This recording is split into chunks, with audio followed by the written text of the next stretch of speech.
ఎవరైతే బయట పనులు, సో బయట వర్క్, లేడీస్ అయినా జెంట్స్ అయినా, మీది ఖాదీము అకామైనా సూన్ అకామైనా సరే, మీరు ఎవరైతే బయట పనులు బయట వర్క్స్ చేసుకుంటున్నారో, సో అర్జెంటుగా మీ దగ్గర ఉన్న బతాక, సో శివలేడి మీ రిలేటివ్స్ అన్నమాట, ఓకే, మీ బంధువు వర్గాలకి మీ బతాక ఫోటో తీసి పంపించండి. ఎందుకంటే ఇప్పుడు మనం చూస్తున్నాం కువైట్లో ఏ విధంగా ఈ కువైట్ వాళ్ళు అకాములు ఏ విధంగా కట్ చేస్తున్నారు. ఓకే, ఎప్పుడు అకాములు కట్ చేస్తున్నారో తెలియదు.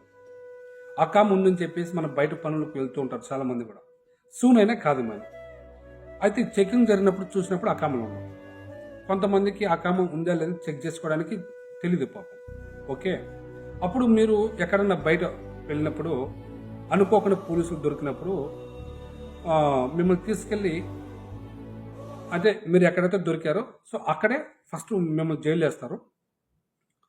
అర్థమైంది. అప్పుడు మీ బంధువులు కానీ మీ రిలేటివ్స్ కానీ కంగారు పడుతుంటారు అనమాట.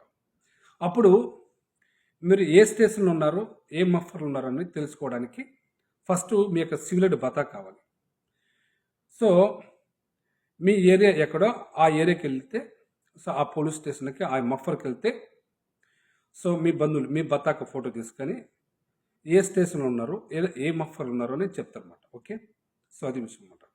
మ్యాక్సిమం మీరు ఎక్కడైతే దొరుకుతారో అక్కడ మ్యాక్సిమం 2 days కానీ 3 days ఉంచుతారు.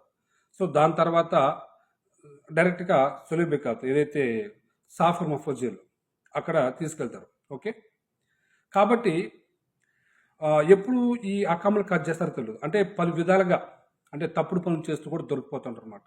అప్పుడు మీరు ఎక్కడున్నారో తెలియదు, సో ఏమైపోయారో తెలియదు, కంగారు పడిపోతుంటారు. ఇంకో విషయం అన్నమాట, దయచేసి నెక్స్ట్ వీడియో చెప్తాను అది. ఓకే, ప్లీజ్ వీడియో షేర్ చేయండి.